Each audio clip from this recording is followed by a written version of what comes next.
Welcome to the Inspired Action Podcast. This is where we have motivational, inspiring conversations and interviews that we hope you will enjoy listening to. If you're interested in creating more balance in your life, understanding your 5-element energetic nature, finding the path of greatest ease, or releasing the baggage of this lifetime and discovering ancient alchemy that can help you fly in your life, join us and other inspired actioneers on this alchemical transformational journey. Hello, and welcome to the Inspired Action Podcast. I'm Jay. And I'm Lita. Welcome, everyone. Today's podcast is entitled, It's About Time. And it's about time. It's about time we did time. As you'll see, time is woven into all of the things we've already spoken in our podcast about, our conversations. And we've talked about the 9 palaces in our last podcast and how important it is to find balance in them in our lives. So what's the most important factor in balancing all of these palaces? Relationship, career, our kids, creativity, our home, our wisdom, our health. Drum roll. Ring. Time. I never knew time was such a big issue, especially for me, until years ago. I had my first coaching session with Jay, and she pointed out all of the bad habits that she always called stuffing. Stuffing, and not the kind you get at Thanksgiving. It's a different kind of stuffing, and we're all guilty of doing it on some degree. We really don't have much choice, and you'll see why as we unravel this episode is because we just don't have a lot of time. And we're obsessed with putting stuffing stuff into every minute of every second of every day because we have no time to do it. It's like the turducken, which is the turkey shoved into the duck, which is shoved into the chicken. You just keep shoving and shoving and shoving. Sorry, all you vegetarians out there with the turducken thing.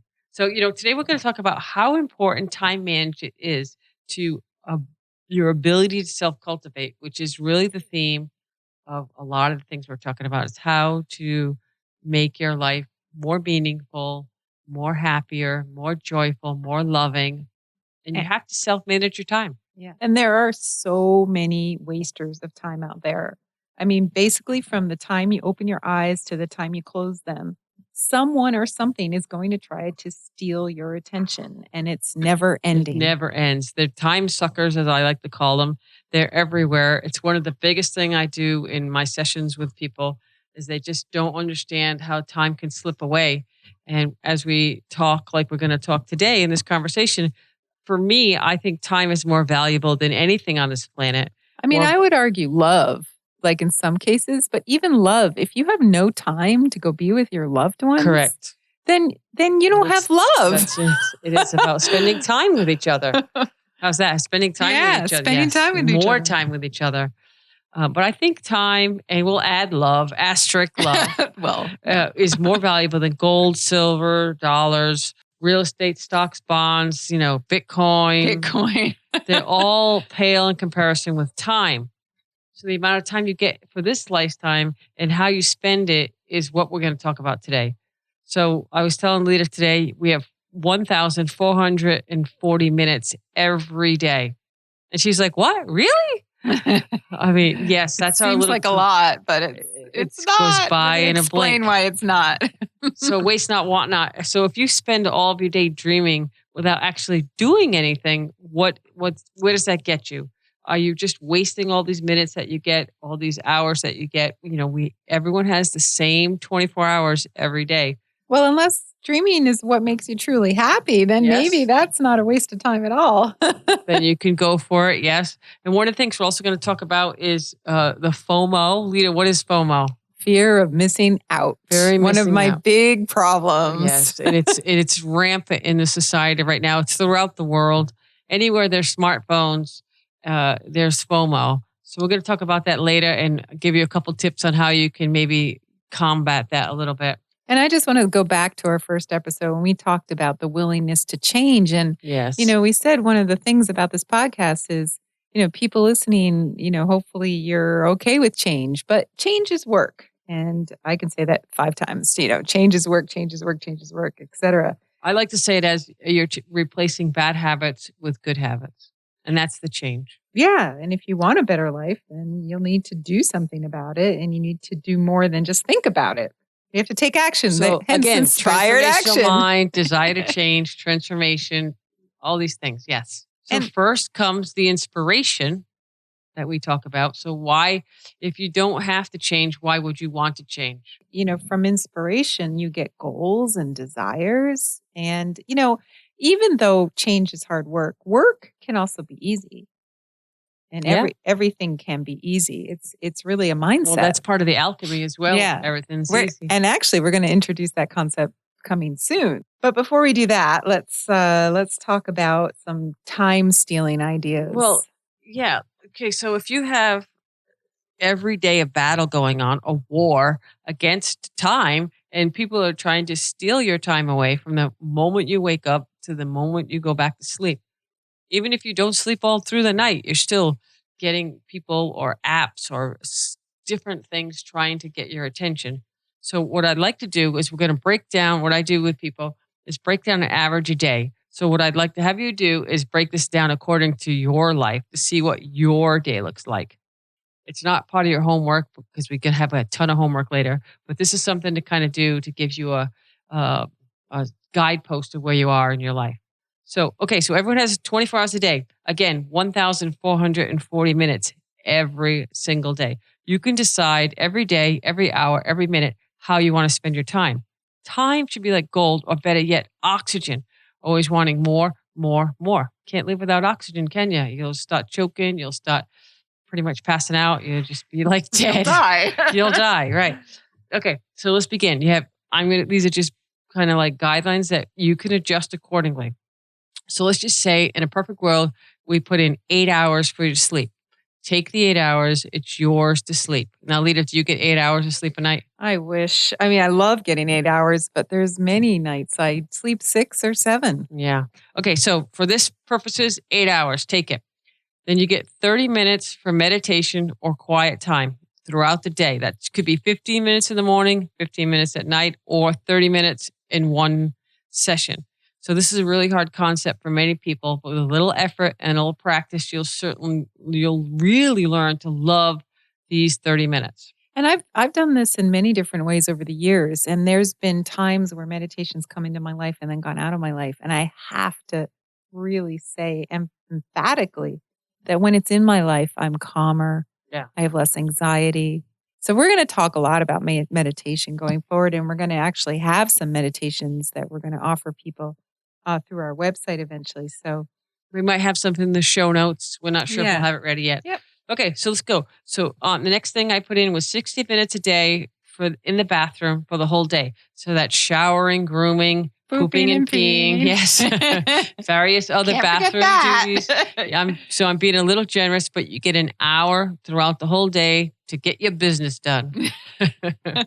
Okay, so then I put in 1 hour of exercise. So that could be stretching, moving. Again, you need to put in what you like to do, whether it's running, whether it's, walking the dog, hiking, walking the dog, Tai Chi, Qigong, dancing, whatever it is, you get 1 full hour every day. You can break it up however you want. So then you get 2.5 hours for eating. Okay, so that's 30 minutes for breakfast, 1 hour for lunch, 1 hour for dinner. And that includes cooking. Yep, and that includes cooking. Which could take a big chunk of that. Yep, so 2.5. You got to keep the engine running. You got to keep putting fuel in your body. 2.5 hours every day should be for that. Then I put in 8 hours of work. And the goal here is actually to work less. I know a lot of people work more than 8 hours a day, but let's go with the traditional 8-hour work day. And hopefully you're not putting 10 or 12 hours in. I mean, the goal is to work smarter, not harder. That's one of our big themes. Yes. And on top of that 8 hours of work, I put in 2 hours for a commute. Now, this could vary for people. Most people don't. And that's for both ways. So 1 hour in, 1 hour out. So if you don't have a 1 or 2 hour commute, that's where we'll steal some time back. So Lita, what do you think about commuting? 2 hours fair? Yeah, but I really should say when we finally add up these hours, we're going to talk about commuting again because I have a lot to say about that. But go ahead. So let's look at the basics. Sleep 8 hours, 1 hour in the bathroom, 2 hour commute, 8 hours for work, 2.5 hours every day to eat, 1 hour for exercise, 30 minutes for meditation. It sounds reasonable. I mean, that's a pretty normal life. Right. Maybe some people don't meditate. Okay, so that's 23 hours, Lita. Whoa. You get 1 hour left to do, I don't know, almost anything else you possibly want to do. How do I fit everything in to 1 hour? That's not even cleaning or childcare or errands. I just ran out of time. I would have just been over 24 hours. So where in that 23 hours do we have time to watch TV, read a chapter or two of a book? Do you remember what those are? Actual books? Oh my God. No wonder we don't read anymore. Okay. How about making love, playing with your kids, writing that great novel, sleeping, taking a nap in the hammock, walking on the beach, working on that old car in the backyard, painting, craft, cards, talking on the phone, walking the dog. I thought of all the things that I used to do when I was younger.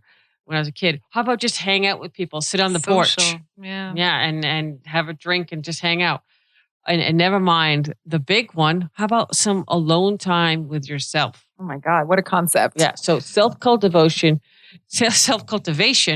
can actually take a backseat to, I don't know, just about everything in a busy life. I find that's really true. I mean, I work really hard, and to carve out time for myself is probably the hardest thing I do. Yeah, I think it is. And most people, they put themselves last.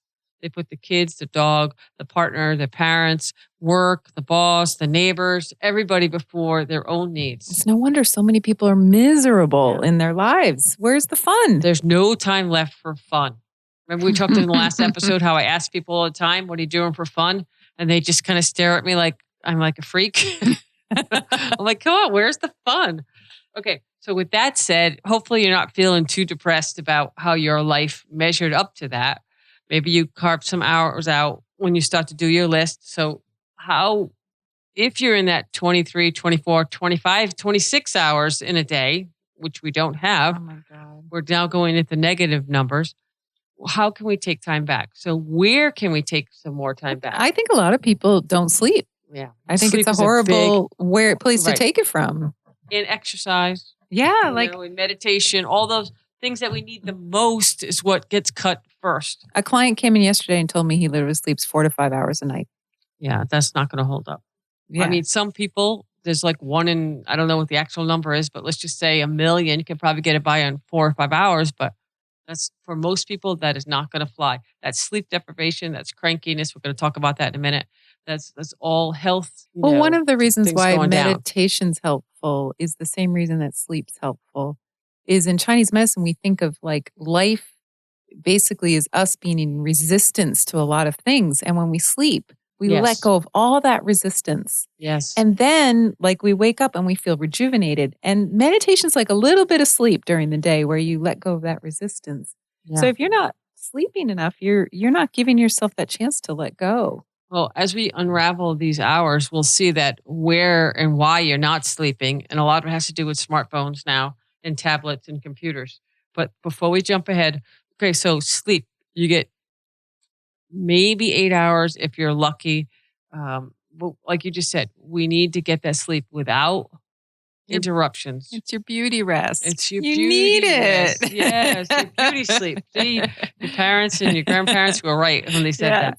So, and then work, you can actually see if you're working part-time, you might have a little bit of hours there. But if you're working full-time and you're working overtime, you really have to look at that as an issue of concern. Because one of the things I didn't mention in the beginning of this is when we talked about the 9 palaces, this lack of time will interfere and disrupt all of your palaces. Yeah, that's why we decided to do this show right after we talked about the 9 palaces. If we don't look at time and time management, then we can't solve our 9 palaces problems. That's so it's about time. So okay, so then on the commute, if you don't have a long commute, you might be able to shave some time back there. Or you can also think about, I know this is kind of crazy concept, but change your job or change where you live. When I was working in the corporate world, I consistently changed my location or changed my job to get closer to work. And, I was raising a young child and I just didn't want to spend all that time in the car. And it was brilliant because I bought back 2 hours of my life. I never thought about it that way. Definitely. So, all right. So if you are at work for 8 and you have a 2-hour commute, that's 10 hours of your day. That's a big chunk that goes to work. So one of the things you look at is if you get an hour for lunch and you get some break time, Maybe you could get a little short walk in or find something productive to do so you don't just squander that time staring at your phone or your tablet or getting sucked into some game or Instagram or whatever. Maybe take a walk without your phone or put it on the do not disturb or better yet, the airplane mode. So what you're saying is if you read a book at work or if you take a walk during lunch, then you're getting double time for that hour, you're right? Take a little bit of time back to do some self-cultivation, some alone time, even if you actually have conversations with people, go ahead and try it and see if you can find someone who's Socials. That's right. Stuff. Find someone who's not stuffed into their phone, just staring at it. That's a challenge as well. So that lunch hour at work becomes incredibly valuable to you. Because how long does it really take you to eat at work? Usually not long. Not long. So if you find that you're, staying in line waiting for your food for 20 minutes, plan ahead, call ahead, do something to not let that steal those 20 minutes. Okay. So also the other thing I always tell people is not to check your personal emails during lunch because that just sucks. It takes away those precious few minutes. Also playing like Candy Crush, Word with Friends, people say, I only play for a couple minutes. Well, you can now see those minutes count. There's only 1,440 a day, right? Just a couple clicks. So instead of being like, don't do this, don't do that, find out if you're aware of what your day looks like. Find out what the time sucking habit is during the work time and decide if you want to replace the bad habits with good habits that maybe will be more meaningful in your life. It's all about choice. It's only 1 minute at a time. You get 1,440 choices a day. I keep saying that over and over. But, be aware that the little things or the little distractions, they add up. This happens to me all the time. I was just before we started this podcast, I was getting distracted by these little tiny things, little emails. I mean, it's amazing how much the time sucks away. And I have people who tell me every day, I only play for a few minutes a day. It's my time. And, that's an app designer's dream come true. They have you. They have hooked you. They're just reeling you in a few minutes at a time.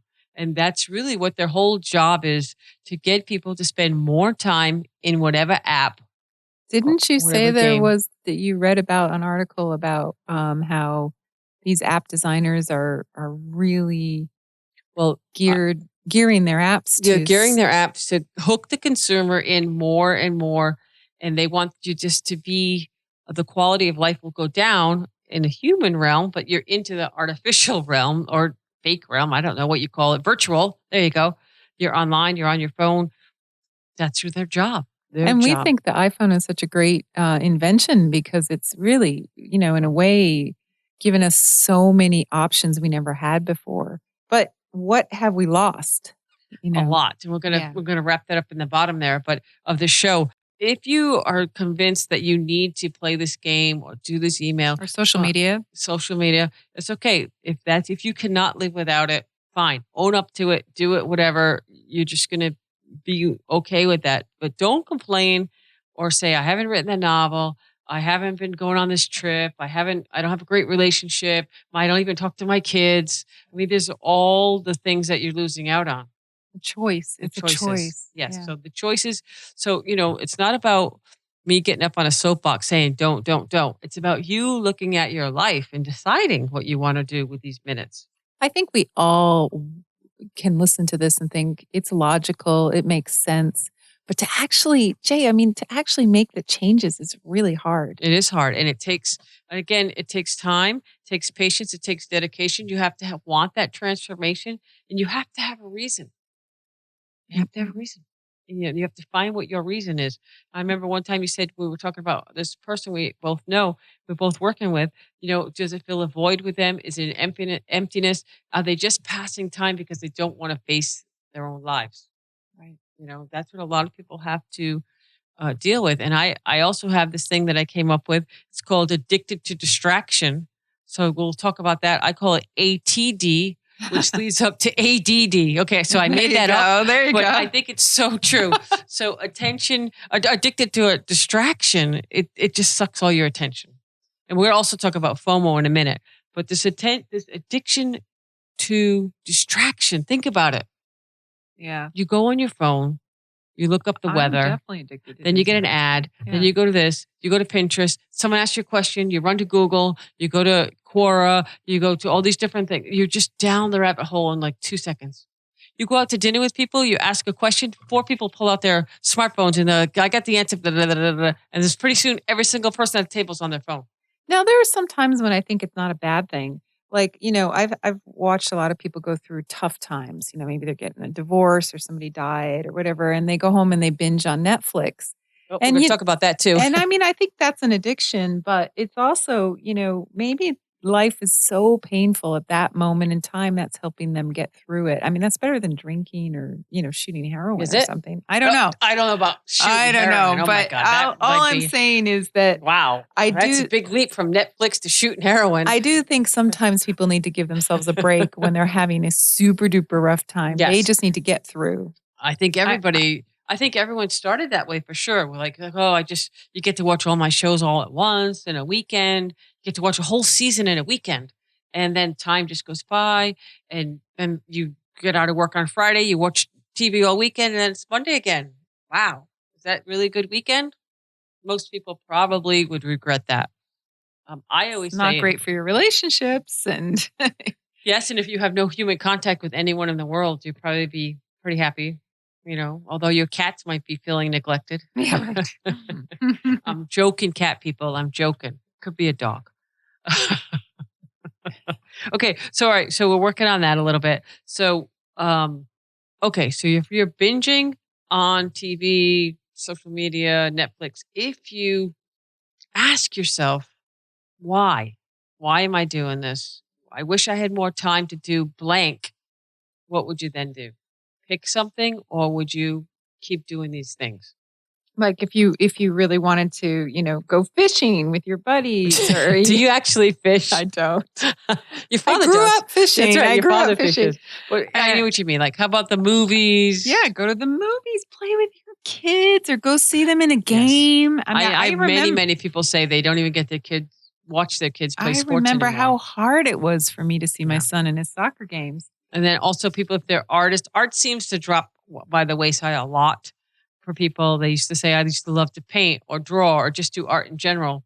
That's a big one that drops very easily. And social events are hard these days. You don't have time to go out to dinner or talk to your... Remember date nights? Yeah, have a date. Those are gone. Yeah. And then you also have social engagements like, the cousin's sister's aunt's wedding or brother's baby's girlfriend's baby shower or wife's baby shower or whatever. Why? Some of those you don't necessarily want to do. Like, why am I going to this event? That's what I'm just going to get to right now. The why, not the how. So this is something I want everyone to think about. Ask yourself why. If people are constantly trying to get your attention, whether it's, a virtual app or a game or something like that, or if it's actually a social event where you're not really that close to the person or you feel some kind of obligation like guilt or family restrictions, these are the things you need to start to take time back. And sometimes you just need to say no, maybe don't go to that wedding you don't want to go. There is a reason why there's I will not attend box to be clicked off.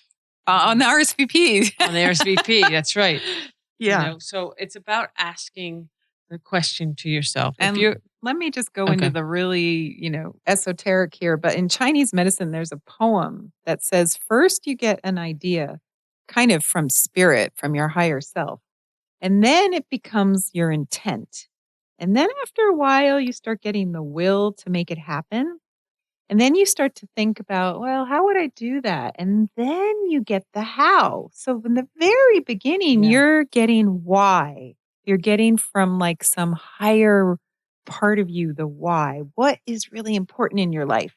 And it's not till the very last thing that we need to ask the question, how?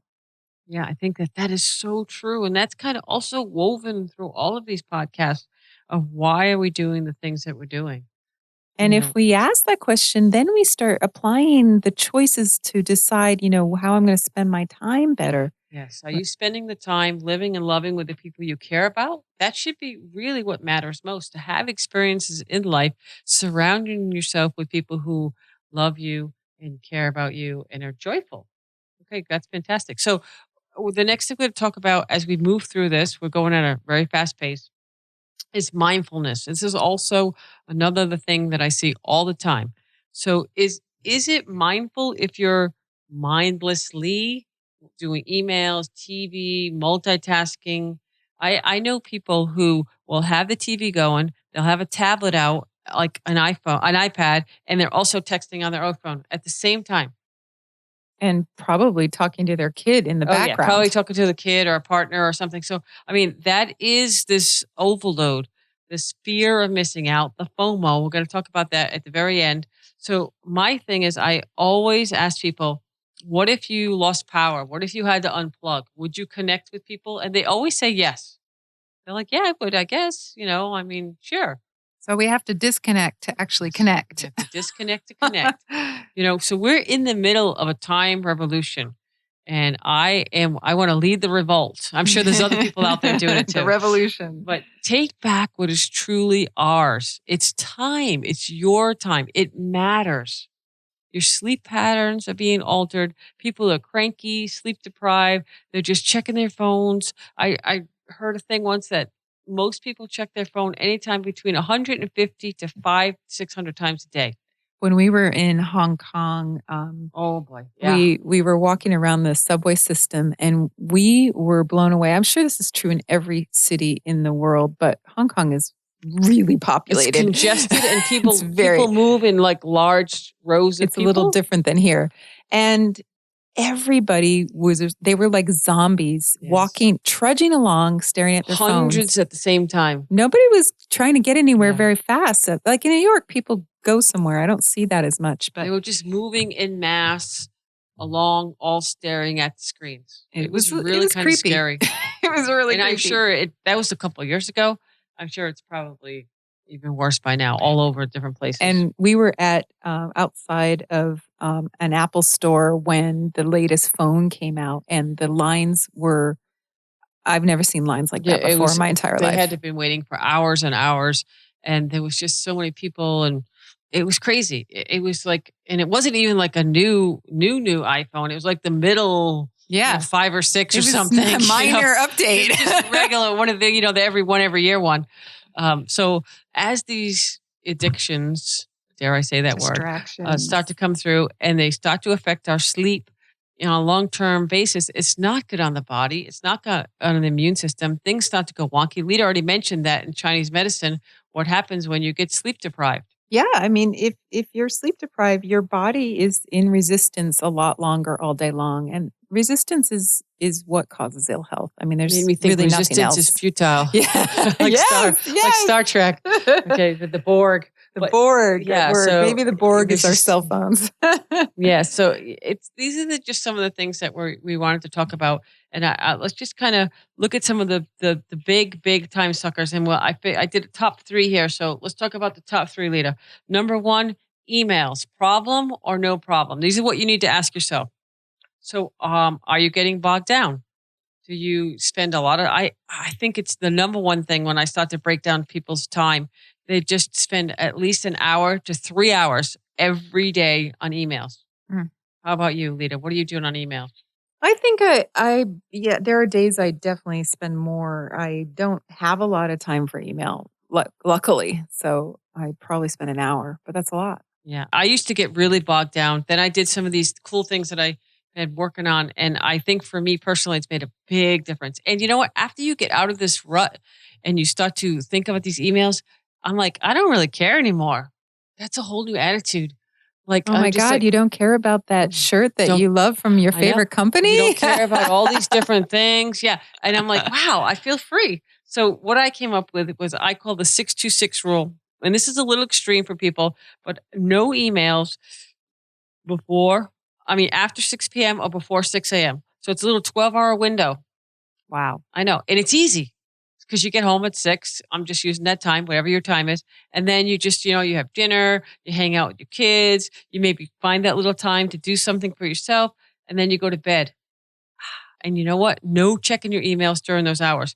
And you know what? Don't check it in the middle of the night. Oh my God, the study recently came out that like 50% of the people check their emails during the middle of the night. Can you believe that? Get up to go to the bathroom and check your email. Yeah. Oh my God. Get up in the email and check it. So that also messes with your sleep. It's the bright lights and the stimulation. It gets you thinking. A woman just told me that happened to her just in the middle of the night. Yeah. She read a horrible news story. I won't even tell you, it was so awful. I mean, about somebody dying. And then, of course, she had bad nightmares. Yeah, what are you going to do? I mean, if you get up in the middle of the night and find out anything that President Trump has done, it's probably going to send you in a spiral. Or do you really know that all the Kardashians are pregnant at the same time? I'm like, oh my God, it's 3 a.m. Then you go to text a poor friend and they're like, really? You're going to get me into this drama? So, all right. So one good thing that I try to do is the 626 rule. So adjust it to you, start off slow. It's a little hard. The other thing you can also do is try to get one good email address for friends and family, one junky email that you do for all your stores and promotions, and then you have your work email. So I know some people have like 15 different emails. Jeez. And they get emails hundreds and hundreds a day. So if you have an email issue, that's one thing you could do. Try to eliminate all those junk emails, addresses. And then, okay, so here's a little part of your homework ahead of time. Every day for 1 week, I want you to delete 5 emails a day. Every day. Can you do that, Lita? I know I've already done it, but I know that you don't do it. Okay, I'll do it. I promise I'll do it. Every day. I'll report next podcast. Now, they make it harder and harder to unsubscribe. So start with the easy ones that say unsubscribe here.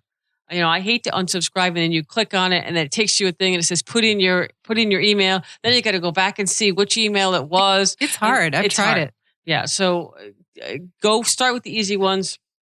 And then the other good tip I have here is on your smartphone, only have your family and friends email. So don't have your work email and don't have the junk email. Only have the one that's really important to you. Okay, so you're going to reduce all those really crappy email addresses and you're going to start to delete off 5 a day. You can do more if you want, but 5 is pretty good.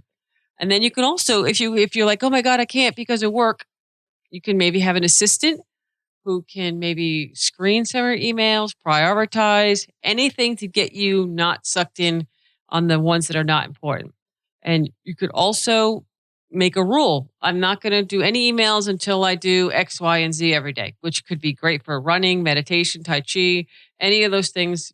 That's kind of what I do personally, is get all my self-cultivation stuff, and then I open my computer. Yeah, I've really noticed that if I decide to, I got to do that email really quick, and then I'll go meditate. Yeah, it's not down the rabbit hole. It's not a great strategy, and I often don't get back to the thing that matters most to me, which is some self-cultivation time. Self-cultivation. So don't let email run your life. You can replace it with things we talked about. Find out, ask yourself, what is your passion? If you don't have a passion right now, what was your passion before social media? Okay. So try to pick something that you're really into. Do it in the morning. You're going to replace old habits with new habits. Here's another thing. You can have a conversation with someone in the house. See if you can get someone to do it with you. Say, hey, I'm doing this really cool thing. Do it with me. Maybe you'll get one of your kids. Maybe you'll get your partner, maybe a neighbor, maybe a friend. The more people you can get on this crazy bandwagon, the better. And I was just thinking, sometimes there are things you want to do on the computer, like maybe you have a Kindle and you want to read a book, or maybe you want to do writing. That's the thing you're passionate about, and you want to use your computer. So I find there's a struggle with all those emails popping up while I'm doing this personal thing for myself on the computer. What do we do about that? So what you can do, what I suggest on that is number one, turn off your Wi-Fi, and then your emails can't come in. Yeah. There's also devices that there's apps, not devices, there's apps that you can put on that will time you and also block different things coming in. So if you just Google time blocking apps, a lot will come up. Yeah. I had some in the beginning. I don't need them anymore. Maybe we can put them in the show notes. Yeah, how about I'll put them in the show notes? That's a great idea.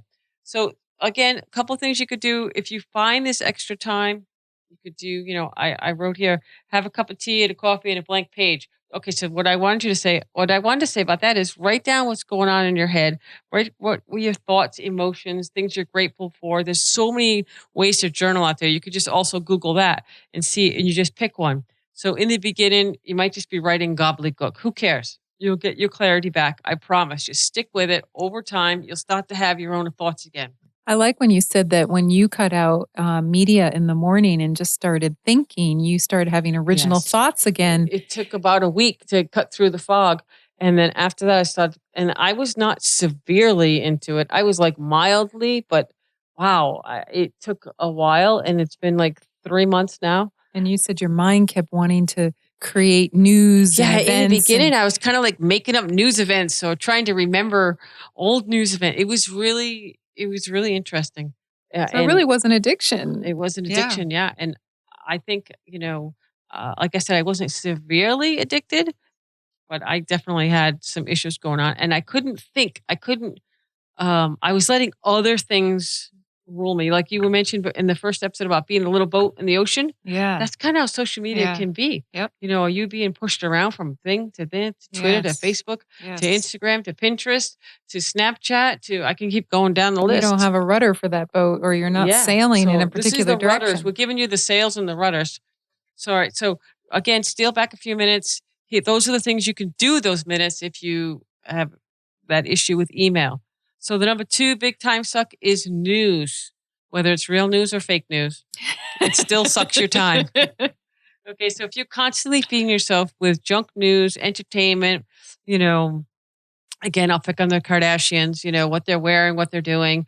If you're feeding yourself with that, you're going to be sick. You're going to be politics. I mean, not only is it sucking your time, but you're probably pissed off about it. Oh my God. No matter what side you're on. If you start to even go down the politics or the current affairs of the state of the whole planet, I guess, it'll drive you nuts. So you have to think, what is the time management on that? And those things will affect your sleep. You have to unwind. You have to start a process of, if you're truly addicted to news and the fear of missing out or not knowing, having to know everything all the time, that's the instant gratification of the social media that we have now, which is something new. I had a really bad addiction to Rachel after the election. I just couldn't watch Rachel. Her ratings went up. For sure, she became the number 1 show in that time slot because people were freaking out.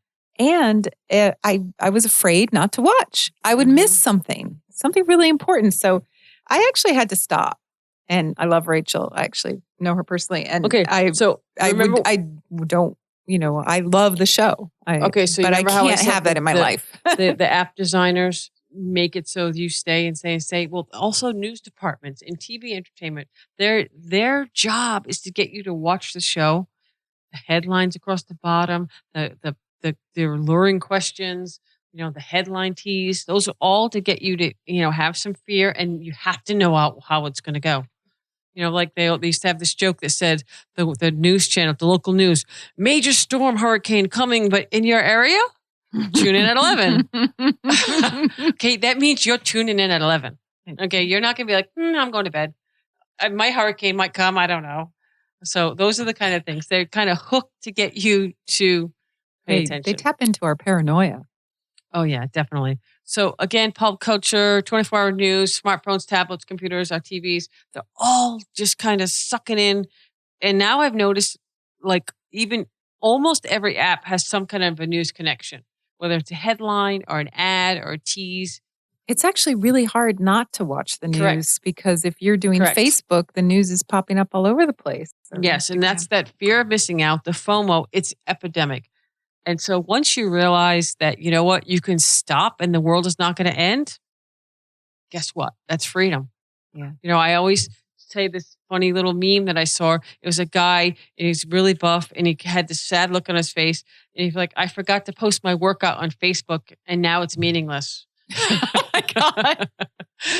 Okay. So think about that. If he doesn't get the validation of the social media, it's meaningless. It's ridiculous. It's completely ridiculous. But that is the basis of Instagram, Snapchat, Facebook. Yeah. You're looking for the thumbs up and the likes and the smileys and the kisses and whatever you get when you put something up. Yeah. Or take it on the flip side. If you don't get them. Yeah. That's the other bad side of social media. And social media is our number 3 time suck.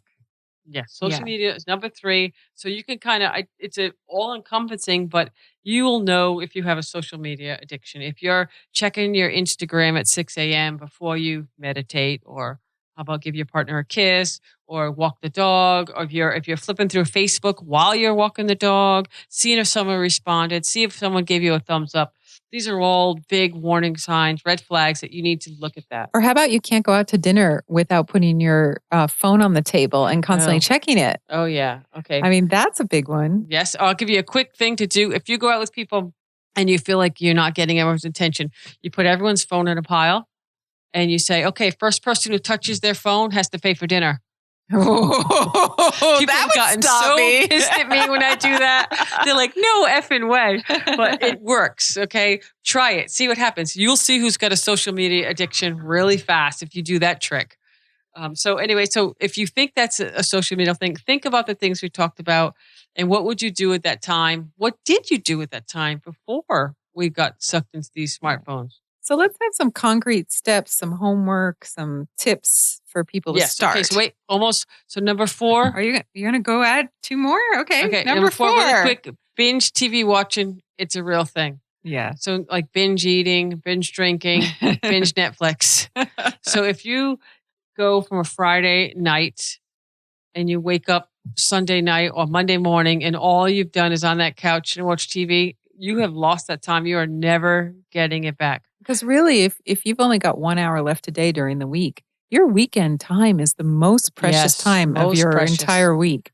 Yes. And why do you think Netflix made it so easy?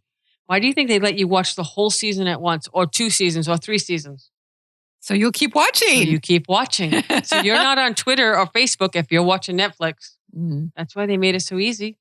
Right. So they're competing against social media, or they're competing for. And now they're making their own movies. They're making their own TV shows. They're not stupid. They're really trying to get you to focus on them. So that's one of the distractions again. So number 5, fear of missing out. We talked about this all the time. It's FOMO. It's the news overload, the emails, social media, the Netflixaholic, as I call it. You don't want to miss anything. Yeah. So if you feel like you have this FOMO, again, think about what we're talking about, self-cultivation, time to really, take time for yourself and your family. Stick with it. It takes a few days, almost a week to get through the fog. So I'm going to do some really quick homework here because we're running a little bit tight on time. All right. So where should you stop? I think we'll talk about, since we were kind of teasing you a little bit, every day for 1 day, delete 5 junk emails, subscriptions on your emails a day, every day. Okay, I'm going to do that. Okay. Only have the most important email on your smartphone. The rest go to your computer. So you have to consciously make an effort to go on the computer. I think for me, that was the big break, the big link, because I had my phone and it wasn't going crazy with emails every 2 seconds. So that was a big thing. All right. So here's the one that always gets everybody. No media in the bedroom or the bathroom. Put it in the hallway. Put it in the kitchen. Put it downstairs. Keep it out of if it's in the bathroom, when you go to the bathroom in the middle of the night, there's the tease. There's the temptation. Yeah. So I like to have all electronics out of the bedroom, meaning TV, VCR, everything. But that's a little extreme. But if you can graduate to that, that's even better. And that comes to the next one. Get a new clock. Find your old clock. We've managed to get up before smartphones. I hear it. Every single person, they say they use their phone for a clock. Everyone says that. No. Go back to the old clock. Get an old school clock. I'm going to list in the show notes a link of 3 or 4 old school clocks that you can put in your room, and then you can break that chain of that phone to waking you up in the morning. Okay, but they have this new clock, and it simulates sunlight. And it's really cool, especially for people with like SADS or, really cool. Seasonal affected. All right, we'll put that in the show notes. Yeah. Okay, that's great. And then one more, you could turn your vibrate on your phone. And you say, oh, why is that? I've had that on since the beginning. Turn it on or off? Turn your vibrate off. Oh. Because when you're sitting there and you hear, I call it the Pavlov's dog syndrome. What do when you hear that beat, that vibrate? You need to know. Who just texted me? You start to twitch. So if you turn it off, then you get to decide when you're going to check your phone. Okay, that's a little bit advanced strategy, but believe me, you're going to get there really soon. And then second to last thing, is to ask your inner circle to call you if there's an emergency, not text. Use a landline, even better, but have them call you in the middle of the night, not text. That's a great idea. And then you can know if the phone doesn't you don't have to worry. Ring. That's right. If you don't do that. And then let's not forget about the 626 rule. no emails. If you can do no social media, that would be great, or no computer, or no anything from 6 p.m. to 6 a.m. Again, a little more advanced, but the goal is to get 10 to 12 hours every day of no media. Wow. That would be great. As I end right now, because I just could talk all day about this, use your smartphone for smart things. Calling, texting, maps, just the little things. Yeah. You don't need them for every single thing. We might have to do another show on this because I have so many things I want to talk about. But we're gonna just stop right here. Take back what is yours. Take back the time. Take back your 1,440 minutes every day. Every day is a new day. Don't let time fly right by you. All right. We'll see Thank you you. soon.